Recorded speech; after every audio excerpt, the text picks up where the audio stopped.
Rajveer academy आपल्या YouTube चॅनलमध्ये सर्वांचे स्वागत आहे। आज आपण नेक्स्ट टॉपिक पाहणार आहोत आणि तो टॉपिक म्हणजे प्रॅक्टिस सेट 1.3। तर प्रॅक्टिस सेट 1.3 ही पाहण्याच्या अगोदर आपल्याला प्रॅक्टिस सेट 1.3 साठी काही बेसिक काय आहेत, कोणते टॉपिक आहेत हे आपल्याला पाहायचं आहे। तर सुरुवातीला आपण बेसिक टॉपिक्स पाहण्याच्या अगोदर आपण आपल्या चॅनलला सबस्क्राइब केलेलं नसेल तर चॅनलला सबस्क्राइब करून घ्या, व्हिडिओला लाईक करा आणि व्हिडिओ शेअर सुद्धा करा। आपला फर्स्ट टॉपिक आहे व्हेन डायग्राम। तर व्हेन डायग्राम म्हणजे काय हे आता आपल्याला पाहायचं आहे। व्हेन डायग्राम म्हणजे काय, ब्रिटिश लॉजिशियन जॉन वेन यांनी काय केलेलं आहे, हे जे आपण सेट्स दाखवतो कर्ली ब्रॅकेटमध्ये हे दाखवण्यासाठी त्यांनी काय केलेलं आहे, सुरुवातीला फर्स्ट टाइम क्लोज्ड फिगरचा वापर केलेला आहे। म्हणजे त्यांनी आपण जे कर्ली ब्रॅकेटमध्ये दाखवतो सेट्स त्यांनी ते न दाखवता त्यांनी काय केलेलं आहे, ते जे सेट्स आहेत ते वापरण्यासाठी किंवा ते दर्शवण्यासाठी रिप्रेझेंट करण्यासाठी त्यांनी काय केलेलं आहे, क्लोज्ड फिगरचा वापर केला। आणि ते क्लोज्ड फिगरचं रिप्रेझेंटेशन आहे, त्या क्लोज्ड फिगरच्या रिप्रेझेंटेशनलाच काय म्हणतात, व्हेन डायग्राम असं म्हणतात। म्हणजे त्यांनी क्लोज्ड फिगर यूज केला। म्हणजे कोणत्या क्लोज्ड फिगर आहे त्यासाठी, तर कोणती क्लोज्ड फिगर असेल त्यामध्ये यामध्ये सर्कल असेल, नंतर स्क्वेअर असेल, रेक्टँगल असेल, ट्रायंगल असेल, अशा ज्या कोणत्याही क्लोज्ड फिगर्स आहेत तर यांचा काय केलेला आहे, वापर केलेला आहे सेट्स दाखवण्यासाठी। आणि या ज्या डायग्राम आहेत त्यांनाच काय म्हणतात, व्हेन डायग्राम म्हणतात। कारण ते जे फर्स्ट सुरुवातीला जॉन वेन या सायंटिस्टने शोधलेलं होतं म्हणून त्यांच्या नावावरून त्यांना काय दिलेलं आहे, व्हेन डायग्राम हे नाव दिलेलं आहे। म्हणजेच सपोज एखादा सेट्स असेल, समजा ए हा सेट आहे आणि यामध्ये आपण 1 to 5 हे नॅचरल नंबर घेऊ, म्हणजेच 1 2 3 4 अँड 5। तर हे यूजिंग व्हेन डायग्राम कसे दर्शवणार, तर त्यासाठी आपण यामधली कोणतीही एक फिगर चूज करू शकतो। समजा आपण जर सर्कल यूज केलं किंवा आपण या ठिकाणी ओवेलसुद्धा यूज करू शकतो अशा प्रकारचे। तर या ठिकाणी आपण काय लिहिणार, हे 1 2 3 4 5 म्हणजे हे जे एलिमेंट्स आहेत हे एलिमेंट आपण कोणत्याही ठिकाणी लिहू शकतो। आणि हे पण कोणत्या सेटचे आहेत, सेट एसाठी। म्हणजे आपण या ठिकाणी याला नाव काय देणार, सेट ए। हे झाले Venn diagram. Okay, how to represent sets using Venn diagram. तर या ठिकाणी आपल्याला आणखी काही दिलेलं आहे की या व्हेन डायग्रामचा वापर कशासाठी करायचा आहे। तर या व्हेन डायग्रामचा वापर हा कशासाठी आहे की जे आपण एक्झाम्पल किंवा दोन सेट्स असतील तर त्या दोघांमध्ये अंडरस्टँड करण्यासाठी, त्या दोन सेटला समजून घेण्यासाठी किंवा त्या दोघांमधला डिफरन्स समजून घेण्यासाठी हे काय आहे, व्हेन डायग्रामचा यूज आहे। तर या ठिकाणी आपण व्हेन डायग्राम पाहिलेले आहे। तर व्हेन डायग्राम नंतर आपण पाहणार आहोत सबसेट। सबसेट म्हणजेच काय, सबसेटला मराठीमध्ये काय म्हणतात, उपसंच म्हणतात। सबसेट म्हणजेच काय, उपसंच। आणि तो कोणत्या सिम्बॉलने दाखवतात, त्यासाठी एक सिम्बॉल आहे अशा प्रकारचा। तर या सिम्बॉलला तो काय करतात, दर्शवतात। तर सबसेट म्हणजे काय, तर आपल्याला डेफिनेशन पाहायची आहे। पेज नंबर 7 वरती आपल्याला सबसेट याची डेफिनेशन दिली आहे। Suppose A and B are the two sets. तर आपल्याला काय सांगितले, समजा ए आणि बी हे काय दोन सेट्स आहेत आणि या ठिकाणी आपल्याला सांगितले पुढे the every element of the set B is the element of set A. म्हणजे काय सांगितले, जे सेट ए आणि बी हे दोन सेट आहेत त्यामध्ये बी सेटमध्ये जे एलिमेंट आहेत हे प्रत्येक एलिमेंट कुठे आहे, सेट एमध्ये आहे। देन काय म्हणायचं, then set B is called the subset of set A. तर तशा वेळेस काय म्हणायचं, सेट बी हा काय आहे, सेट एचा सबसेट आहे। म्हणजेच आपण हे एक्झाम्पल पाहू म्हणजे आपल्याला लक्षात येईल। समजा या ठिकाणी एक एक्झाम्पल आहे, फर्स्ट एक्झाम्पल, त्या ठिकाणी ए सेट घेतला आणि ए सेट हा काय घेतला आहे, 1 to 10 नॅचरल नंबर घेतले। म्हणजेच या ठिकाणी आपण 1 2 3 4 5 6 7 8 9 आणि 10 हा सेट घेतला ए। आणि यापासून आपण बी हा सेट घेऊ ऑड नंबर फ्रॉम 1 to 10। म्हणजे यामधले आपण ऑड नंबर घेणार आहोत। म्हणजे या ठिकाणी आपण 1 to 10 मध्ये ऑड नंबर 1 3 5 7 अँड 9। म्हणजे हे जर पाहिले पहा, बी मध्ये प्रत्येक जो एलिमेंट आहे, सर्व एलिमेंट हे कुठे आहेत, ए मध्ये आहेत। म्हणजेच या ठिकाणी आपल्याला काय म्हणायचं आहे, B is a subset, B is a subset of A. म्हणजेच काय लिहिता येईल, ही सिम्बॉलिकली आपल्याला अशा प्रकारे लिहिता येईल, B is a subset of A. या ठिकाणी काय सांगितलं, set B is a subset of A. का, तर हा जो बी आहे हा कशापासून तयार झालेला आहे, सेट ए पासून। म्हणजे जे सेटमध्ये ए मध्ये आहेत तेच कुठे आहेत, सेट बी मध्ये आहेत। म्हणजे हा बी हा कोणापासून तयार झालेला आहे, ए पासून। म्हणून अशा सेटला काय म्हणायचं आहे, सबसेट म्हणायचं आहे। आणि त्यासाठीचं सिम्बॉल काय आहे, तर या ठिकाणी दाखवलेलं आहे।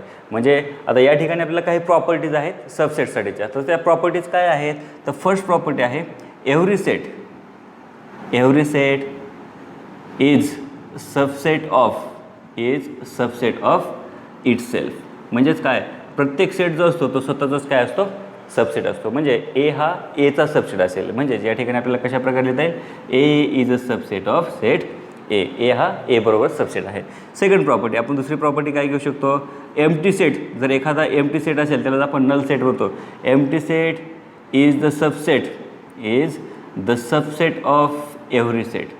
हा एम्प्टी सेट जो असतो तो काय असतो, प्रत्येक सेटचा काय असतो, सबसेट असतो। मग एम्प्टी सेटला आपण कोणत्या सिम्बॉलला दाखवतो, five is a subset of every set. Every set म्हणजेच काय आपण घेणार, समजा या ठिकाणी ए सेट घेऊ. म्हणजे हा जो एम्प्टी सेट असतो हा प्रत्येक सेटचा काय असतो, सबसेट असतो. हे झाले second property. Next third property. Third प्रॉपर्टीमध्ये काय आहे आपल्याला, समजा A and B are equal sets. या ठिकाणी आपल्याला माहिती आहे ए इक्वल टू बी म्हणजे ए आणि बी हे दोन इक्वल सेट्स आहेत. असे जर असेल तर या ठिकाणी इक्वल आहेत म्हणजेच काय, दोघांमधले एलिमेंट कसे असणार आहेत, सेम असणार. जे एमध्ये आहे तेच बीमध्ये, जे बीमध्ये आहे तेच एमध्ये. असे जर असेल then A is a subset of B and B is a subset of A. म्हणजे हे दोन्ही पण एकमेकांचे काय असतात, सबसेट असतात. And last property 4. ही 3 प्रॉपर्टी जर आपण उलट प्रकारे पाहिली तर आपल्याला प्रॉपर्टी 4 ही मिळेल. म्हणजेच काय, जर समजा ए हा सबसेट आहे बी आणि बी हा सबसेट आहे एचा, देन तर त्यावेळेस काय असेल, हे दोन एकमेकांचे सबसेट होत असतील तर दोन्ही कसे असतात, ते इक्वल असतात. प्रॉपर्टी 3मध्ये काय दाखवलं होतं, हे दोन इक्वल होते म्हणून ते दोन एकमेकांचे काय दाखवले, सबसेट. आणि 4मध्ये काय दाखवले, ते दोन एकमेकांचे सबसेट होते म्हणून ते काय आहेत, इक्वल आहेत. अशा प्रकारे आपल्याला सबसेटसाठीच्या काही प्रॉपर्टी आहेत. चला यानंतर आपण नेक्स्ट टॉपिक पाहणार आहोत, युनिव्हर्सल सेट. तर आता युनिव्हर्सल सेट म्हणजे काय, तर हे म्हणजे युनिव्हर्सल सेटला मराठीमध्ये काय म्हणतात, विश्वसंच असं म्हणतात. विश्वसंच. तर विश्वसंच म्हणजेच युनिव्हर्सल सेट म्हणजे काय हे आता आपल्याला पाहायचं आहे. पेज नंबर 9वरती आपल्याला युनिव्हर्सल सेटची आपल्याला डेफिनेशन दिली आहे. आणि डेफिनेशन काय आहे, think of the bigger set which will accommodate all the given sets under consideration. अशा एका मोठ्या सेट्सबद्दल आपल्याला विचार करायचा आहे की त्याच्यामध्ये आपण जे काही दुसरे सेट्स घेणार आहोत हे काय असले पाहिजे, त्याच्यामध्ये यायला पाहिजे किंवा त्याच्या अंडर यायला पाहिजे. असे जे सेट्स असतील सर्वात मोठे, तसे जे मोठे सेट्स आहेत त्यांनाच आपण काय म्हणणार आहोत, युनिव्हर्सल सेट म्हणायचं. आणि युनिव्हर्सल सेट हा यू या लेटरनं दाखवलं जातं, कॅपिटल यू हा लेटर असतो. आणि व्हेन डायग्राम जर दाखवायचे असेल, युनिव्हर्सल सेट जर व्हेन डायग्रामने दाखवायचा असेल तर त्यावेळेस आपण त्यामध्ये काय यूज करतो, रेक्टँगलचा यूज करतो. ओके, रेक्टँगलचा वापर करून आपण जो हा युनिव्हर्सल सेट आहे हा कशामध्ये दाखवतो, व्हेन डायग्राममध्ये दाखवतो. म्हणजेच या ठिकाणी आपल्याला पाहायचं जर झालं, समजा याचं एखादं एक्झाम्पल घ्यायचं असेल तर एखादं एक्झाम्पल म्हणजे काय, आपल्याला पेज नंबर 10वरती एक एक्झाम्पल दिलं आहे की आपल्याला समजा एखाद्या शाळेमध्ये विद्यार्थी आहेत, स्टुडंट्स आहेत, total student from the school. हे काय झाले, टोटल स्टुडंट म्हटले, सर्व विद्यार्थी आहेत. म्हणजेच हा काय झाला, युनिव्हर्सल सेट झाला. आणि त्यामधून आपल्याला एक क्रिकेट टीम काढायची आहे. आणि क्रिकेट टीममध्ये जर स्टुडंट 15 असतील, 15 स्टुडंट असतील, म्हणजे त्या पूर्ण स्कूलमधून 15 विद्यार्थी काय करायचे, सिलेक्ट करायचे आहेत. कशासाठी, क्रिकेट टीमसाठी. म्हणजे ही पूर्ण स्कूलमधले जे स्टुडंट आहेत हे काय झाले, युनिव्हर्सल सेट झाले. कारण आपण त्याच्या बाहेरचे स्टुडंट घेणार नाहीत. म्हणजे आपण त्या युनिव्हर्सल सेटच्या बाहेरचा विचार करणार नाहीत. आपण फक्त काय म्हटलं, total students from the school. म्हणजे ज्या शाळेमध्ये सर्व विद्यार्थी आहेत ते आपल्याला त्या विद्यार्थ्यांमधून आपल्याला काय करायचे, तर क्रिकेट खेळणाऱ्या विद्यार्थ्यांची टीम सिलेक्ट करायची आहे. म्हणजे 15 स्टुडंट सिलेक्ट करायचे. आणि हे सर्व कशामधून करण्यात, आपण स्कूलमधून. म्हणजे तो जो कंप्लीट झाला टोटल स्टुडंट्स फ्रॉम स्कूल हा काय झाला, युनिव्हर्सल सेट झाला. आणि हा युनिव्हर्सल सेट आपण रेक्टँगलने दाखवतो. आणि युनिव्हर्सल सेट आहे म्हणून या ठिकाणी यू या लेटरने दाखवू. आणि काय म्हणू या ठिकाणी, स्टुडंट्स फ्रॉम स्कूल. ओके, हे काय आहे, सर्व स्कूलमधील स्टुडंट्स आहे. आणि यापासून जे आपण टीम तयार करणार आहोत, ओके, म्हणजे ती काय आहे, क्रिकेट टीम म्हणजेच काय झाले, क्रिकेट टीम म्हणजेच सबसेट झाला. पण कोणाचा सबसेट झाला, हा युनिव्हर्सल सेटचा. कारण हा जो क्रिकेट टीम बनली आहे कोणापासून बनलेली आहे, ह्या कंप्लीट युनिव्हर्सल सेटमधून बनलेली आहे. म्हणजे हा काय झाला, क्रिकेट टीम ही काय झाली, सबसेट झाला. कशाचा, स्टुडंट फ्रॉम द स्कूल म्हणजे यूसाठी. ओके, अशा प्रकारे आपल्याला युनिव्हर्सल सेट म्हणजे लक्षात ठेवायचं, युनिव्हर्सल सेट हा नेहमी कसा असणार आहे, सर्वात मोठा सेट असणार आहे. आणि बाकी जे असणार आहेत ते काय, त्याचे सबसेट असणार आहेत. आणि ते यू लेटरनं दाखवतो येतो सबसेट. आणि त्यासाठी व्हेन डायग्रामचा वापर करायचा असेल तर आपण जनरली कोणती वापरतात, तर रेक्टँगल याचा वापर करतात व्हेन डायग्राम दाखवण्यासाठी. तर या ठिकाणी आपण युनिव्हर्सल सेट पाहिलेला आहे. यानंतर आपण पाहणार आहोत complement of a set. Complement of the set म्हणजेच काय, समजा एखादा युनिव्हर्सल सेट असेल, समजा मी युनिव्हर्सल सेट घेतो, U is equal to natural number from 1 to 20, 1 2 3 4 dash dash dash 17 18 19 and 20. हा काय आहे, युनिव्हर्सल सेट आहे. आणि यामध्ये आपण दुसरा एक सेट घेतला, समजा ए सेट घेतला. आणि ए सेटमध्ये आपण काय घेतले, इव्हन नंबर घेतले, सर्व इव्हन नंबर. म्हणजे 2 4 6 8 10 12 14 16 18 अँड 20. म्हणजे 1 पासून ते 20 पर्यंतचे आपण काय घेतले, ऑल इव्हन नंबर्स घेतले. नंतर हा झाला ए सेट. परंतु आपल्याला पाहायचं आहे कॉम्प्लिमेंट. कॉम्प्लिमेंट म्हणजे काय, तर त्याला मराठीमध्ये पूरक संच म्हणतात. मराठीमध्ये पूरक संच. तर आपल्याला पूरक संच म्हणजे काय हे पाहायचं आहे. पूरक संच केव्हा म्हणणार, तर पहा आता या ठिकाणी युनिव्हर्सल सेट आहे आणि काही एलिमेंट हे एमध्ये आहे. या ठिकाणी यू सेट आहे म्हणजे युनिव्हर्सल सेट आणि ए सेट आहे. आणि यामध्ये ए सेटमध्ये इव्हन नंबर्स आहेत. परंतु हे जे इव्हन नंबर आहेत हे कशापासून तयार झालेले आहेत, युनिव्हर्सल सेटमध्ये. याच्या बाहेरचे एकही नाहीत. म्हणजे ह्या युनिव्हर्सल सेटपासून हा सेट ए तयार झाला आहे. परंतु आपल्याला ह्याचा पाहायचा आहे कॉम्प्लिमेंट, परंतु कॉम्प्लिमेंट कोणाचा घेणार, तर युनिव्हर्सल सेटचा आपण कॉम्प्लिमेंट घेऊ शकत नाही, तर आपण कोणाचा घेत असतो, ह्या एचा कॉम्प्लिमेंट. म्हणजे एचा कॉम्प्लिमेंट घेताना याला नाव काय देतात, ए डॅश, किंवा या ठिकाणी ए वरती सी लिहितात, ए सी म्हणजेच काय, ए कॉम्प्लिमेंट, किंवा याला सुद्धा काय म्हणतात, ए कॉम्प्लिमेंट. परंतु आपण हा कोणाचा कॉम्प्लिमेंट घेतोय, या एचा. पण कॉम्प्लिमेंट घेताना काय करणार, आपण असे एलिमेंट शोधायचे की जे एमध्ये नाहीत, एमध्ये नाहीत, परंतु ते कुठे आहेत, यूमध्ये आहेत, यूमध्ये आहेत, परंतु कुठे नाहीत, ते एमध्ये नाहीत. असे कोण कोण आहेत की एमध्ये नाहीत, 1, मग हे कॉम्प्लिमेंटमध्ये येणार. म्हणजेच या ठिकाणी 1 नाही, या ठिकाणी 3 नाही, 5, 7, 9, 11, म्हणजे जे ऑड नंबर आहेत हे यामध्ये नाहीत. म्हणजे 13, 15, 17 अँड 19. म्हणजे हे जे एलिमेंट झाले यांनाच काय म्हणतात, कॉम्प्लिमेंट ऑफ ए. म्हणजे हे जर आपण दोन एकत्र केले, ए आणि ए डॅश, तर त्यापासून काय तयार होतो, युनिव्हर्सल सेट तयार होतो. ओके, म्हणजेच एचा कॉम्प्लिमेंट म्हणजे काय, ए डॅश, आणि ते कसे ओळखायचे, जे एमध्ये नाहीत परंतु ते कुठे आहेत, युनिव्हर्सल सेटमध्ये. ठीक आहे, तर आपण एचा कॉम्प्लिमेंट घेतला ए डॅश. आता समजा ए डॅशचा कॉम्प्लिमेंट घ्यायचा असेल तर डबल कॉम्प्लिमेंट, तर या ठिकाणी ए डॅश म्हणजे ए कॉम्प्लिमेंट, आणि ह्या ए कॉम्प्लिमेंटचा आपल्याला काय घ्यायचं आहे, आणखी एकदा कॉम्प्लिमेंट घ्यायचा आहे. तर आपण ब्रॅकेट करून त्याला कॉम्प्लिमेंट घेऊ.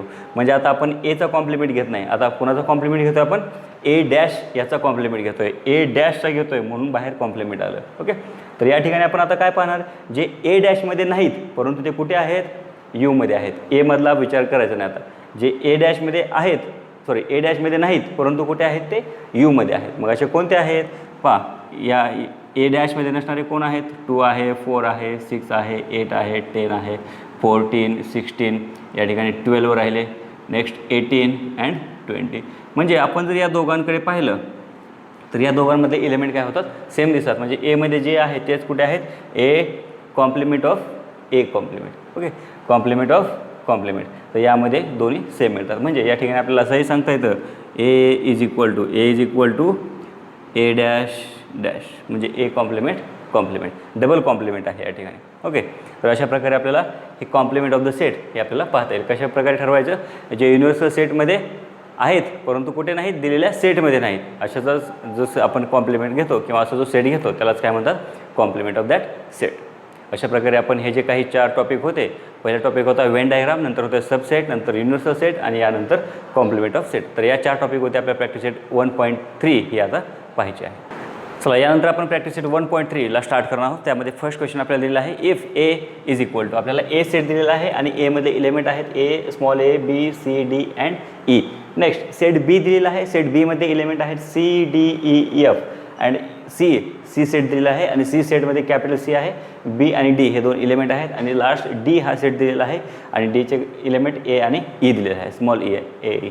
आणि आपल्याला विचारले काय, then which of the following statements are true and which are false. तर यामध्ये आपल्याला हे काही एक्झाम्पल दिलेले आहेत, एक्झाम्पल, आणि ह्या एक्झाम्पलमध्ये काही कोणते एक्झाम्पल ट्रू आहेत आणि कोणते फॉल्स आहेत हे आपल्याला पाहायचं आहे. तर या ठिकाणी सुरुवातीला फर्स्ट एक्झाम्पल आहे सी, हा सिम्बॉल आपण काय म्हणतो त्याला, subset. C is a subset of B, म्हणजे सी जो आहे हा कशापासून तयार झालेला आहे, बी पासून तयार झालेला. तर आपण चेक करूया, जे सीमध्ये एलिमेंट आहेत हे सर्व कुठे असायला पाहिजेत, बीमध्ये असायला पाहिजेत. आहेत का पाहूया बरं. जे एलिमेंट या ठिकाणी बी आहे सीमध्ये, यामध्ये बी नाही, या ठिकाणी डी आहे, या ठिकाणी डी आहे, परंतु बी सीमध्ये आहे आणि बीमध्ये तर नाही आहे. म्हणजे सी हा बीपासून तयार झाले असेल का, तर नाही. तर हे काय झाले, मग फॉल्स झाले. म्हणजे या ठिकाणी हे काय आहे, चुकीचं आहे. म्हणजे या ठिकाणी आपण काय लिहिणार आहोत, फॉल्स. ओके, तर हे चुकीचं आहे. Next second example, A is a subset of D. जो ए सेट तयार झालेला आहे, हा ए सेट हा कोणापासून तयार झालेला आहे, डीपासून, असं म्हटलं आहे. म्हणजे या ठिकाणी ए हा सबसेट आहे डीचा. पाहू बरं, जे एमध्ये आहेत ते सर्व डीमध्ये आहेत का, ए आहे, या ठिकाणी ए आहे, या ठिकाणी बी आहे, डीमध्ये आहे का, नाही. तर मग हा जो ए तयार झाला आहे हा डीपासून तयार झालेला असेल का, तर नसेल झाला. म्हणजेच या ठिकाणी हे सुद्धा काय झालं, फॉल्स असेल हे. Next third one, D is a subset of set B. म्हणजे डी हा कोणापासून तयार झालेला आहे, बीपासून. म्हणजे जे डीमध्ये आहेत एलिमेंट, डीमध्ये ए आणि ई हे कोणामध्ये आहेत, बी ह्या सेटमध्ये आहेत असं आपल्याला पाहायचं आहे. मग आहेत का चेक करू आपण. या ठिकाणी डीमध्ये ए आहे का, बीमध्ये ए, बीमध्ये ए नाही, ई आहे, या ठिकाणी ई आहे परंतु ए नाही. म्हणजे हा जो डी तयार झालेला आहे हा बीपासून तयार होईल का, तर नाही. हे सुद्धा काय झाले, म्हणजे फॉल्स झालेलं आहे. तर या ठिकाणी हे थर्ड एक्झाम्पल. नाव फोर्थ एक्झाम्पल. फोर्थमध्ये पहा, D is a subset of A. आता या ठिकाणी उलट दिलं होतं, या ठिकाणी ए हा डेचं दिलं होतं आपण, या ठिकाणी आता डी हा एचा दिलेला आहे. म्हणजे जो डी तयार झाला आहे हा कोणापासून तयार झाला आहे, एपासून तयार झाला आहे. म्हणजे पाहू आपण, जे डीमध्ये आहेत ते एमध्ये आहेत का? या ठिकाणी ए आहे, या ठिकाणी ए आहे, या ठिकाणी ई आहे, या ठिकाणी सुद्धा ए आहे. म्हणजे हे जे दिलेलं आहे हे कशा प्रकारे आहे, हे ट्रू आहे, म्हणजेच बरोबर आहे. Okay. Next 5 number, B is a subset of A. हा जो बी आहे हा काय आहे? सबसेट आहे. कोणासाठी? ए. म्हणजे जे बीमध्ये जे एलिमेंट आहेत हे सर्व कुठे आहेत? एमध्ये. पाहूया, बीमध्ये या ठिकाणी सी आहे, सी आहे, डी आहे, डी आहे, ई आहे, ई आहे, एफ आहे, या ठिकाणी एफ नाही, म्हणजे हे काय असणार आहे? फॉल्स असणार आहे. ओके. या ठिकाणी हे नाही. नंतर पुढे 6 number example, C is a subset of A. हा जो सी तयार झालेला आहे सेट हा कोणापासून तयार झालेला आहे? एपासून. मग पाहूया, म्हणजे सीमध्ये जे बी आणि डी आहेत दोन, ते या ठिकाणी आहेत का? बी आणि डी. एमध्ये आहेत बी आणि डी, म्हणजेच हे काय आहे? ट्रू आहे. अशा प्रकारे आपल्याला सबसेट कोणाचा सबसेट आहे हे आपल्याला ठरवता येईल. या प्रकारे आपण या ठिकाणी क्वेश्चन नंबर 1 हा कंप्लीट केलेला आहे. चला, यानंतर आपण पाहतो क्वेश्चन नंबर 2. तर क्वेश्चन नंबर 2 पाहताना पहा, क्वेश्चन नंबर 2 काय दिलेला आहे? Take the set of natural number from 1 to 20 as universal set. आपल्याला काय करायचं आहे? 1 पासून 20 पर्यंत जो सेट आहे तो काय घ्यायचा आहे? युनिव्हर्सल सेट हा आपल्याला घ्यायचा आहे. Next, and show set x and set Y using Venn diagram. आणि आपल्याला काय करायचे? ते सेट एक्स आणि सेट वाय जे आहेत एकाचा यूज करायचे आहेत? वेन डायग्रामचा यूज करून आपल्याला शो करायचे आहेत. सुरुवातीला युनिव्हर्सल सेट दिला आहे, म्हणजे आपल्याला सुरुवातीला युनिव्हर्सल सेट आहे म्हटल्यानंतर आपल्याला युनिव्हर्सल सेट काय घेता येईल? आपण सुरुवातीला युनिव्हर्सल सेट घेऊया. म्हणजे सुरुवातीला युनिव्हर्सल सेट काय आहे? यू इज इक्वल टू, आपण युनिव्हर्सल सेट हा यू या लेटरनं दाखवतो, कॅपिटल यू. यामध्ये काय घेणार? 1 2 3 4 5 6 dash dash up to 19 20. Okay. या ठिकाणी 18 19 20. तर अशा प्रकारे हा झाला युनिव्हर्सल सेट. आता युनिव्हर्सल सेट आपण कंप्लीट केला. यानंतर आपण पाहू फर्स्ट एक्झाम्पल. फर्स्ट एक्झाम्पलमध्ये हा एक्स हा सेट आहे आणि एक्स सेटमध्ये काय सांगितलं आपल्याला? X is a element of set X such that X belong to N. X हा काय आहे? नॅचरल नंबर आहे, म्हणजे घटक आहे. And X is greater than 7. X हे बिगर आहे, मोठे आहेत कोणापेक्षा? Greater than 7. बट एक्सकडे लहान बाजू, परंतु हे कोणापेक्षा लहान आहेत? 14पेक्षा, म्हणजे 7पेक्षा जास्त आहेत आणि 15पेक्षा कमी आहेत. मग यापेक्षा काय येईल आपल्याला? या ठिकाणी एलिमेंट्स कोणते येतील? मोर दॅन 7, म्हणजेच 8 9 10 11 12 13 14. आणि लेस दॅन 15 म्हटले, म्हणजे लेस दॅन 15 काय आले? 14. हे झालं एक्स सेट. Next Y. आपल्याला वेन डायग्रामने दाखवण्याच्या अगोदर आपल्याला हे काय करावं लागेल? अगोदर सेट्स आपल्याला कंप्लीट करावं लागतील, म्हणजे लिस्टिंग मेथडने लिहावं लागतील. Next Y. Y is a element of set Y such that Y belongs to capital N, म्हणजे natural number. Y is the prime numbers from 1 to 20. आणि वाय हे काय आहेत?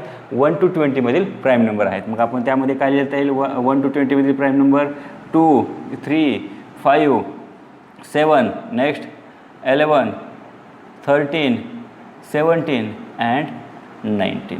तर या ठिकाणी हे आपण 3 set, universal set, set x आणि सेट वाय हे आपण या ठिकाणी दाखवले आहेत. तर यावरून आपल्याला काय दाखवायचे आहेत? वेन डायग्रामने हे तीनही सेट आपल्याला शो करायचे आहेत. तर सुरुवातीला आपण युनिव्हर्सल सेट दाखवू. युनिव्हर्सल सेट म्हणजेच काय असेल?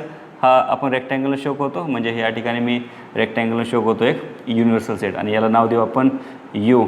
ओके. या ठिकाणी झाला हा युनिव्हर्सल सेट. नंतर घ्यायचा आहे आपल्याला एक्स आणि वाय, परंतु एक्स आणि वाय दाखवण्याच्या अगोदर हा एक्स वेग सेपरेट आहे आणि वाय सेपरेट आहे, परंतु आपण हे 2 सेपरेट आहेत, म्हणजे आपल्याला 2 सेपरेट फिगर काढावं लागतील. परंतु हे पाहण्याच्या अगोदर ह्या दोघांमध्ये कोणता कॉमन आहे का ते पाहायचं आपण. तर या ठिकाणी कॉमन पाहूया, दोघांमध्ये काय आहे का? 8 आहे, या ठिकाणी 8 नाही, 9 नाही, 10 नाही, 11. या ठिकाणी पहा 11 आहे, या ठिकाणी सुद्धा 11 आहे. नेक्स्ट 13, या ठिकाणी 13 आहे, या ठिकाणी सुद्धा 13 आहे. म्हणजे आपल्याला डायग्राम काढताना ह्या दोघांची डायग्राम काढताना आपल्याला अशा प्रकारे काढायची की त्या दोघांमध्ये काय कॉमन यायला पाहिजे? 11 आणि 13. तर या ठिकाणी मी डायग्राम घेतो, 2 सर्कल काढतो. सुरुवातीला हे सर्कल, नंतर हे एक सर्कल होईल. तर या ठिकाणी हे 2 सर्कल आपण सेपरेट न काढता एकत्र काढलेले आहेत, म्हणजे काही भाग एकमेकांमधून गेलेला आहे. आणि हा एकमेकांमधून भाग गेलेला का आहे? कारण आपल्याला काय दोघांमध्ये काही कॉमन आहेत. जर या दोघांमध्ये काही कॉमन नसते आणि दोन्ही वेगळे असते तर आपण ह्या दोघांना काय केलं असतं? सेपरेट केलं असतं, म्हणजे हे दोघांनी एकमेकांना स्पर्श केलं असतं, अशा रूपात आपण काढले असते. परंतु या ठिकाणी 2 कॉमन होते, मग जे कॉमन आहेत ते आपण ह्या मधल्या भागात लिहिणार आहोत, जो दोघांचा भाग आहे तो, म्हणजे या ठिकाणी 11 आणि या ठिकाणी 13. पहा, जर आपण हा सेट पाहिला, ही सर्कल, तर यामध्ये 11 आहेत, 13 आहेत. आणि जर आपण इकडचा भाग पाहिला तर यामध्ये सुद्धा 11 आहेत, 13 आहेत. म्हणजे आपण जो फर्स्ट आहे याला आपण नाव देऊ एक्स आणि जो नंतर आहे याला नाव देऊया वाय. हे नाव आपण आतमध्ये दिलं तरीसुद्धा चालेल, म्हणजे आपण याला आतमधल्या साईडला नाव दिलं सर्कलमध्ये, हा एक्स आणि हा वाय, तरीसुद्धा चालेल. म्हणजे या ठिकाणी आपण आता आपण एक्समधले लिहूया एक्समध्ये, म्हणजे आता हे कशामध्ये नाही आले पाहिजे, या भागामध्ये आले नाहीत पाहिजे. आता फक्त ह्या राहिलेल्या भागामध्ये आपण लिहिणार. मग काय काय राहिले या ठिकाणी, 8 राहिले, हे मी एक्स बाहेर नाव देतो. नंतर 9 राहिले, 10, 8, 9, 10. नंतर 12, या ठिकाणी 12, 13 झालेले आहेत आणि 14. नंतर वायमधले लिहू आपण. वायमधले काय झाले, 2, 3, या ठिकाणी 2, 3. नंतर 5, 7, या ठिकाणी 5, 7 मधल्या भागामध्ये आता लिहायचे नाहीत. नंतर 17 आणि 19, 17 या ठिकाणी 19. हे झाले एक्स आणि वायमधले. आता आपल्याला असे शोधायचे की जे एक्समध्ये नाहीत आणि वायमध्ये नाहीत, परंतु ते कुठे आहेत, यूमध्ये आहेत. आणि ते आपल्याला ह्या यू या रेक्टँगलमध्ये आपल्याला लिहावं लागतील, म्हणजे एक्स आणि वायच्या बाहेर लिहावं लागतील. म्हणजेच कोणते राहिले पहा, या ठिकाणी 1, या ठिकाणी आहे का 1, या ठिकाणी नाही, म्हणजे आपल्याला 1 इकडे लिहावं लागेल. 2 आहे तिकडे, 3 आहे, या ठिकाणी आहे. 4 नाही, म्हणजे आपल्याला 4 लिहावं लागेल. 5 आहे त्या ठिकाणी. 6 या ठिकाणी कुठे नाहीत, म्हणजे 6 आपल्याला घ्यावं लागतील. 7 आहेत, या ठिकाणी 7 आहेत. 8 आहेत, 9 आहेत, 10 आहेत, 11 आहेत, 12 आहेत, 13, 14, 15 या ठिकाणी नाहीत, म्हणजे 15 घ्यावं लागेल. 16 नाहीत या ठिकाणी, 16 घ्यावं लागतील. 17 आहेत, नंतर 18 या ठिकाणी 18 नाहीत. 19 आहे, 20 नाही, म्हणजे 20सुद्धा काय करावं लागेल, घ्यावं लागेल. अशा प्रकारे आपल्याला हे जे 3 सेट होते युनिव्हर्सल सेट एक्स आणि वाय, हे आपण काय दाखवले, युजिंग व्हेन डायग्राम. अशा प्रकारे आपल्याला दाखवते. आणि हे दोन एकमेकांमधून जाणारे का काढले, तर तो पार्ट कसा आहे, कॉमन आहे. अशा प्रकारे आपण क्वेश्चन नंबर 2 हा या ठिकाणी कंप्लीट केलेला. चला यानंतर आपण क्वेश्चन नंबर 3 हा पाहणार आहोत. क्वेश्चन नंबर 3 मध्ये आपल्याला एक युनिव्हर्सल सेट दिलेला आहे. एलिमेंट्स आहेत 1, 2, 3, 7, 8, 9, 10, 11, 12. नेक्स्ट सेट पी दिलेला आहे 1, 3, 7, 10 आणि त्यामध्ये हे एलिमेंट आहे. देन आपल्याला फर्स्ट 2 क्वेश्चन या ठिकाणी विचारले आहेत. फर्स्ट क्वेश्चन काय आहे, show sets U P and P dash. आपल्याला यू माहिती आहे, पी माहिती आहे, परंतु पी डॅश माहिती आहे, म्हणजे आपल्याला पी डॅश काढावं लागेल. आणि पी डॅश म्हणजेच काय, P complement by Venn diagram. आणि ही काढून तीनही सेट आपल्याला कशाने दाखवायचे आहेत, व्हेन डायग्रामने.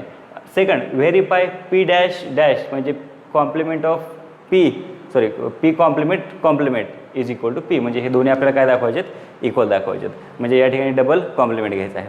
तर आपण सुरुवातीला फर्स्ट दाखवण्यासाठी आपल्याला काय करावं लागेल, हा जो पी डॅश आहे हा आपल्याला अगोदर काढावा लागेल. म्हणजे आपण फर्स्टचा ॲन्सर लिहिताना या ठिकाणी मी ॲरो करतो आणि हे आहे फर्स्टसाठीचा ॲन्सर. मग फर्स्टसाठी ॲन्सर आपल्याला काय माहिती आहे, यू माहिती आहे, पी माहिती आहे. तर आपण काय माहीत करून घेऊया, पी डॅश माहीत करू. मग पी डॅश कशा प्रकारे करता येईल, सुरुवातीला मी यू आहे तसं लिहून घेतो. या ठिकाणी यूमध्ये काय आहेत 1, 2, 3, 7, 8, 9, 10, 11 अँड 12. नेक्स्ट पी आपण घेऊया. पी म्हणजे काय आहे त्या ठिकाणी 1, 3, 7 अँड 10. तर यावरून आपल्याला पी डॅश काढायचं आहे. म्हणजे पी डॅश म्हणजे आपण त्याला काय म्हणतो, पी कॉम्प्लिमेंट ऑफ पी. मग कॉम्प्लिमेंट ऑफ पी आपण कशा प्रकारे करतो, की जे पीमध्ये नाहीत परंतु ते कुठे आहेत, यूमध्ये आहेत. मग असे कोण आहेत पहा, या ठिकाणी 1 आहे, इकडे आहे. या ठिकाणी 2 इथे नाही परंतु या ठिकाणी आहे, म्हणजे 2. नंतर 7 आहेत, 8 नाहीत या ठिकाणी. 9 या ठिकाणी नाहीत. 10 आहेत, पुढे 11 पीमध्ये नाहीत. 12 पीमध्ये नाहीत. म्हणजे हा काय झाला, पी डॅश म्हणजेच काय झाला, हा कॉम्प्लिमेंट झाला. कोणाचा कॉम्प्लिमेंट झाला, हा पीचा कॉम्प्लिमेंट पी डॅश. तर याला आपण इक्वेशन नंबर 1 देऊया. ओके. आणि आपल्याला यावरून काय दाखवायचे, आपल्याला हे इक्वेशन नंबर 1 दिलेलं आहे, कारण आपल्याला एक्झाम्पल सेकंडमध्ये आपल्याला हे लागणार आहे. तर आपल्याला दाखवायचं आहे व्हेन डायग्राम. तर व्हेन डायग्राम दाखवण्यासाठी आपल्याला 3 सेट आहेत. म्हणजे पुन्हा आपण क्वेश्चन 2मध्ये ज्याप्रमाणे दाखवलं होतं त्याचप्रमाणे आपण या ठिकाणी दाखवणार आहेत. म्हणजेच आपण या ठिकाणी काय करू, सुरुवातीला एक रेक्टँगल हा युनिव्हर्सल सेटसाठी असणार आहे. म्हणजे हा एक युनिव्हर्सल सेट दाखवू आपण, त्याला नाव देऊ या ठिकाणी यू. म्हणजेच या ठिकाणी पी आणि पी डॅश. आता पहा, दोघांमध्ये जर आपण ऑब्झर्वेशन केलं तर या ठिकाणी जे एलिमेंट आहेत ते पी डॅशमध्ये नाहीत. म्हणजे दोन कसे आहेत, सेपरेट आहेत. म्हणजे कॉमन काढण्याची गरज नाही. म्हणजे आपण दोघांना सेपरेट काढावं लागेल. म्हणजे या ठिकाणी मी हा एक सेपरेट काढतो आणि हा दुसरा या ठिकाणी सेपरेट असेल. म्हणजे एक असेल पी आणि हा असेल पी डॅश. तर अशा प्रकारे हे 2 सेट्स असतील. तर आपण पी सेटमध्ये पीमधील एलिमेंट लिहू. म्हणजेच काय येतील आपल्याला 1, 3, 7 आणि 10. आणि पी डॅशमध्ये काय येणार आहे, पी डॅशमध्ये 2, 8, 9, 11 आणि 12. पहा बरं, आता युनिव्हर्सल सेटमध्ये काय लिहिणार आपण, पीमधले लिहिले, पी डॅशमध्ये लिहिले. आता यूमध्ये काय लिहिणार, यूमध्ये हे सर्वच आहेत. 1, 3, 7, 10, 1, 3, 7, 10. नंतर 2, 8, 9, 11, 12, 2, 8, 9, 11 आणि 12. हे सुद्धा सर्व पी डॅशमध्ये आहे, पी आणि पी डॅशमध्ये आहेत. म्हणजेच हा जो युनिव्हर्सल सेट आहे तो कंप्लीट पी आणि पी डॅशमध्ये आलेला आहे. म्हणजे हे झाले व्हेन डायग्राम. नेक्स्ट आपल्याला पुढे विचारलं होतं सेकंडमध्ये काय म्हटलेलं, व्हेरीफाय म्हटलं होतं. व्हेरीफायसाठी आपल्याला काय म्हटले की हे दोन्ही इक्वल आहेत हे व्हेरीफाय करा म्हटले. त्यासाठी आपण या ठिकाणी पी डॅश सॉरी हे जे आपण 1 नंबर दिलेला आहे हा 1 नंबर आपल्याला पीसाठी द्यावा लागेल, कारण आपल्याला पी घ्यायचा आहे. म्हणजे आपण हा जो पी आहे याला काय करूया, पी डॅश घेऊ, सॉरी इक्वेशन 1 घेऊ. यानंतर आपल्याला पी डॅश आहे, मग पी डॅशचा आपण काय करू आणखी एक डबल कॉम्प्लिमेंट काढू. मग कॉम्प्लिमेंट कसा काढणार, तर सेकंड आन्सर घेताना मी काय करतो, या ठिकाणी पी डॅश आहे याचा कॉम्प्लिमेंट घ्यायचा आहे. मग कॉम्प्लिमेंट पी डॅशचा घ्यायचा म्हटल्यानंतर आपल्याला काय घ्यावं लागेल, या ठिकाणी पी डॅश आणि याचा कॉम्प्लिमेंट म्हणजे पी डॅश डॅश. नंतर पी डॅश डॅश घेताना कसं प्रकारे घेणार, जे पी डॅशमध्ये नाहीत परंतु ते कुठे आहेत, यूमध्ये आहेत. मग असे कोणते आहेत, या ठिकाणी 1 आहे. ओके, नंतर आणखी कोणतं आहे, या ठिकाणी 2 आहेत, 2 आहेत. 3 या ठिकाणी नाहीत, म्हणजे या ठिकाणी आपल्याला 3 घेता येईल कारण हे पी डॅशमध्ये नाहीत. 4 आणखी काय आहे, 7 हे पी डॅशमध्ये नाहीत, म्हणजे आपल्याला 7सुद्धा घेता येईल. आणखी काय घेता येईल, या ठिकाणी 9 आहेत, 8 आहेत, 10 नाहीत या ठिकाणी, म्हणजे आपल्याला 10 घेता येईल. 11 पी डॅशमध्ये आहेत, 12 पण आहेत. म्हणजे आपल्याला काय मिळाले, 1 3 7 10. आणि हे 1 3 7 10 हे कुठे आहेत, याला आपण इक्वेशन नंबर सेकंड म्हणू. नंतर देअरफॉर म्हणून आपण from 1 and 2, equation from 1 and 2. Equation 1मध्ये काय आहे, 1 3 7 8 सॉरी 1 3 7 10 1 3 7 10. इक्वेशन 2मध्ये पण आहेत. म्हणजेच काय म्हणता येईल, from equation 1 and 2 sets P and P dash dash are of equal element. हे दोघांचे एलिमेंट कसे आहेत, इक्वल एलिमेंट आहेत. Therefore P dash dash is equal to P. म्हणजे दोघांचे एलिमेंट जर सेम असतील तर आपल्याला काय सांगता येईल, हे दोन्ही पण कसे आहेत, सेम आहेत. ओके, अशा प्रकारे आपल्याला क्वेश्चन नंबर 3 हा या ठिकाणी कंप्लीट करता येईल. किंवा तुम्हाला जर मी सेपरेट काढला, हा तुम्ही एका या पी डॅश नंतर तो काढला तरीसुद्धा लगेच चालेल. ओके, आणि इव्हेंट डायग्राम नंतर सर्वात शेवटी दाखवता येईल. ओके, अशा प्रकारे हा क्वेश्चन 3 आपला कंप्लीट झालेला आहे. चला यानंतर आपण पाहतो क्वेश्चन नंबर 4. क्वेश्चन नंबर 4मध्ये सिंपल क्वेश्चन आहे. आपल्याला हा अशा टाईपचा क्वेश्चन हा 2 मार्कासाठी विचारला जाऊ शकतो किंवा 1 मार्कासाठी. ए इज इक्वल टू 1 3 2 7 म्हणजे हे सबसेट सेट दिलेला आहे. Then write any 3 subset of set A. आणि यावरून आपल्याला ह्या ए सेटचे काय लिहायचे आहेत, सबसेट आहे. सबसेट म्हणजेच काय की जे ए पासून तयार झालेले पाहिजेत. मग असे कोणते आपण घेऊ, समजा आपण कोणतेही नाव घेऊ या ठिकाणी. बी इज इक्वल टू आपण या ठिकाणचे कोणतेही एलिमेंट घेऊ शकतो. समजा मी एक घेतला, फक्त एकच घेतला तर हा एक सबसेट तयार झाला. नंतर दुसरा सबसेट तयार करण्यासाठी C is equal to capital C आहे. या ठिकाणचे आपण कोणतेही घेऊ शकतो. मी या ठिकाणी 1 3 2 या ठिकाणी घेतलेले आहे. नंतर डी घेऊ, डी कोणतेही घेऊ शकतो आपण. मी या ठिकाणी फक्त 7 घेतला तरीसुद्धा हा काय झाला, सबसेट. कारण हा डी आहे, सी आहे, बी आहे, हे सर्वजण कुणापासून तयार व्हायले आहेत, ए पासून तयार व्हायले आहेत. म्हणजे हे काय झाले, त्याचे सबसेट झाले. म्हणजेच या ठिकाणी आपल्याला आणखी दुसराही घेता येईल. एक्स इज इक्वल टू या ठिकाणी आपण ओनली 2 अशा प्रकारे घेऊ शकतो. अशा प्रकारे आपल्याला यामध्ये भरपूर सबसेट मिळतील. Let's see the question number 5. The question number 5 is given that in question number 5 there are 2 questions. The first question is write the subset relation between the sets. आपल्याला काय करायचे, सबसेट रिलेशन म्हटले म्हणजे कोण कोणाचा subset आहे किंवा काय हे आपल्याला या ठिकाणी पाहायचं आहे. तर फर्स्ट आपल्याला काय दिलं आहे, पी हा सेट दिला आहे. P is the set of all residents in Pune. म्हणजे पी हा काय आहे, रेसिडेंट्स म्हणजे रहिवासी, परंतु पी हा काय आहे, पुण्यामध्ये राहणाऱ्या रहिवाशांचा संच आहे. Next M is the set of all residents in Madhya Pradesh. M हा कशाचा सेट आहे, residents in Madhya Pradesh. Next I is the set of all residents in Indore. B is the set of all residents in India. आणि H is the set of all residents in Maharashtra. तर अशा टाईपचे आपल्याला हे 5 sets दिलेले आहेत आणि यावरून आपल्याला काय लिहायचं आहे, सबसेट रिलेशन आपल्याला फर्स्ट क्वेश्चनमध्ये विचारलं. आणि सेकंड क्वेश्चनमध्ये which can be the universal set for above sets. तर या सर्व सेट्समधून आपल्याला युनिव्हर्सल सेट म्हणून कोणता सेट्स हा घेता येईल हे आपल्याला या ठिकाणी विचारलेलं आहे. युनिव्हर्सल सेट म्हणजेच काय असणार, तो सर्वात मोठा असायला पाहिजे. तर सुरुवातीला पाहू मग या ठिकाणी सर्वात मोठा कोणता आहे तर हे आपल्याला माहीत पाहिजे. तर सबसेट रिलेशन पाहताना आपण अगोदर पाहूया या ठिकाणी सर्वात मोठा कोण आहे आणि त्यापेक्षा लहान. कारण जो सर्वात मोठा असणार आहे त्याचा सबसेट कोण असणार आहे, बाकीचे दुसरे 2 असणार आहेत. म्हणजे या ठिकाणी पी म्हणजे काय आहे, हे पुणे आहे, म्हणजे पुणेमधील रेसिडेंट्स आहेत. परंतु पी हे कोणामध्ये येणार आहे, कोणाच्या अंडर येणार आहे, तर पुणे हे महाराष्ट्रामध्ये आहे, महाराष्ट्रामध्येच एच आहे. म्हणजे हे काय झाला, पुणे हा कोणाचा सबसेट झाला, महाराष्ट्राचा झाला. म्हणजेच आपल्याला फर्स्ट काय घेता येईल, एक फर्स्ट एक्झाम्पल घेता येईल. जो पी आहे हा सबसेट होणार आहे, कोणासाठी सबसेट होणार आहे, महाराष्ट्रासाठी. नंतर हे पुणे आहे, हे पुणे महाराष्ट्रामध्ये आहे. आणखी कशामध्ये येईल, पुणे मध्य प्रदेशमध्ये येणार नाही, इंदोरमध्ये येणार नाही. आणखी कशामध्ये येईल, बी म्हणजे काय आहे, इंडिया आहे, म्हणजे बीमध्ये येईल. म्हणजे P is a subset of India म्हणजेच बी. ओके, कारण हे पुणे आहे इंडियामध्ये येणार आहे, पुणे महाराष्ट्रामध्ये सुद्धा येणार आहे. नंतर या ठिकाणी आपण सेकंड पाहू Madhya Pradesh. Okay, M is a subset of Madhya Pradesh. Madhya Pradesh हे कशामध्ये येईल? पुण्यामध्ये येईल काय? इंदोरमध्ये, महाराष्ट्रामध्ये, इंडियामध्ये. तर हे कशामध्ये येणार आहे? मध्य प्रदेश हे इंडियामध्ये येईल. म्हणजे थर्ड जे आपल्याला सबसेट मिळणार रिलेशन म्हणजेच काय? M is a subset of B. Okay, capital M आहे. नंतर फोर्थमध्ये काय?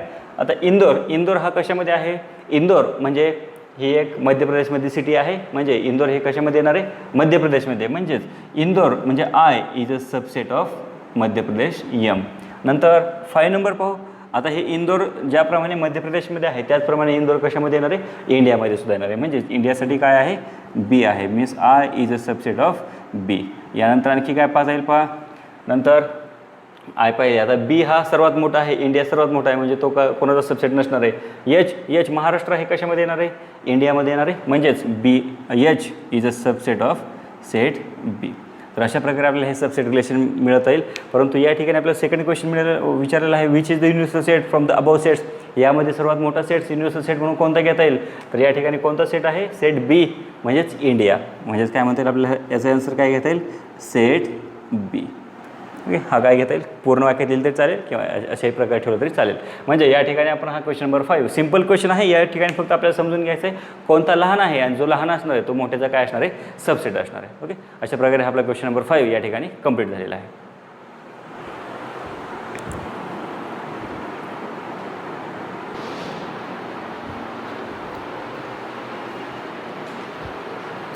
चला, यानंतर आपण पाहणार क्वेश्चन नंबर 6. आणि क्वेश्चन नंबर 6 हा स्टार्ट क्वेश्चन आहे. म्हणजे या ठिकाणी आपल्याला स्टार केलेला क्वेश्चन आहे. Which set of question number 6 which set of number could be the universal set.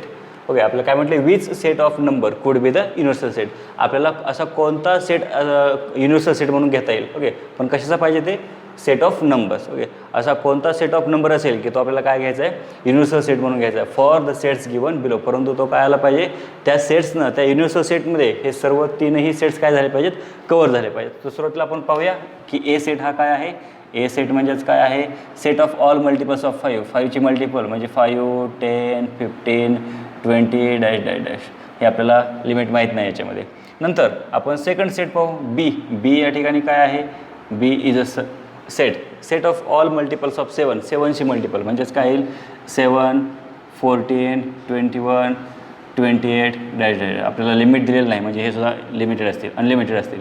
Next C set पाहू. सी सेटमध्ये काय दिलेलं आहे? Set of multiples of 12. 12ची मल्टिपल म्हणजे 12, 24, 36, 48 डॅश डॅश डॅश. ओके, याला सुद्धा आपल्याला लिमिट दिलेलं नाही. तर आपल्याला पाहायचं आहे की ह्या तिघांसाठी सुद्धा असा सेट शोधायचा आहे की त्यामध्ये हे तीन पण काय झाले पाहिजेत? कवर झाले पाहिजेत. तर अशा कोणते नंबर्स आहेत की असा कोणता युनिव्हर्सल सेट घेता येईल की त्यामध्ये तीनही कवर होतील? जर समजा आपण नॅचरल नंबरचा सेट घेतला तर या ठिकाणी आपण मी एक सेट घेतो नॅचरल नंबर. या ठिकाणी जर समजा आपण नॅचरल नंबरचा सेट घेतला तर यामध्ये काय येणार आहे? 1, 2, 3, 4, 5 डॅश डॅश डॅश. या ठिकाणी अमर्याद आहेत, आपल्याला शेवटचा माहीत नाही. नंतर होल नंबर आहे. होल नंबरमध्ये काय येतात? 0, 1, 2, 3, 4 डॅश डॅश डॅश. आणि इंटिजर्समध्ये काय येतात पहा? या ठिकाणी डॅश डॅश, -3, -2, -1, 0. नंतर 1, 2, 3 डॅश डॅश डॅश. ओके, अशा प्रकारे पुढे वाढत जातील. तर या ठिकाणी जर आपण व्यवस्थित ऑब्झर्वेशन केलं तर आपल्याला काय लक्षात येईल पहा की हे जे तीनही सेट आहेत, हे तीनही सेट म्हणजे 5 पासून पुढे सुरू होतात, हे सर्वच 5, 10, 15 सर्व हे कशामध्ये येणार आहेत? नॅचरल नंबरमध्ये येणार आहेत. नंतर बी मधले 7, 14, 21, 28 हे सुद्धा कशामध्ये येणार आहेत? नॅचरल नंबरमध्ये येणार आहेत. नंतर सी मधले 12, 24, 36, 48 असे कितीही लांब जाऊ द्या, हे सर्व कशामध्ये येणार आहेत? नॅचरल नंबरमध्ये. म्हणजे नॅचरल नंबर घेता येईल. पुढे होल नंबर घेता येईल का पाहू? होल नंबरमध्ये 0, 1, 2, 3 पासून पुढे सुरुवात होत आहेत. म्हणजे हे सर्वच कव्हर कशामध्ये होणार आहेत? होल नंबर्समध्ये होणार आहेत. पुढे आहे इंटिजरमध्ये हे निगेटिव्ह आपल्याला नाहीत लागणार, परंतु 0 पासून पुढे पॉझिटिव्ह सुरू होत आहेत आणि शेवटचा इंटिजर आपल्याला माहीत नाही. म्हणजे हे सुद्धा काय होणार की ह्या तीनही सेटसाठी आपण काय म्हणून घेऊ शकतो? हे तीनही सेट, या तीनमधला कोणताही एक आपण काय म्हणून घेऊ शकतो? युनिव्हर्सल सेट म्हणून घेऊ शकतो. म्हणजेच आपण काय म्हणता येईल? We can take any one set from N, W and I set. म्हणजे आपण ह्या तिन्हीमधून आपण कोणताही एक काय करू शकतो? चूज करू शकतो, म्हणजे किंवा सिलेक्ट करू शकतो किंवा घेऊ शकतो as a universal set. Universal set म्हणून आपण काय घेऊ शकतो? Natural number, whole number and integers. Okay, as universal set. As universal set आपण युनिव्हर्सल सेटमधून काय घेऊ शकतो? युनिव्हर्सल सेट म्हणून we can take any one set from natural number, whole number, integer as universal set. आपण काय universal सेटमधून ह्या तिघांमधला कोणताही एक काय घेऊ शकतो? युनिव्हर्सल सेट घेऊ शकतो. या ठिकाणी आपण दाखवलेलं आहे.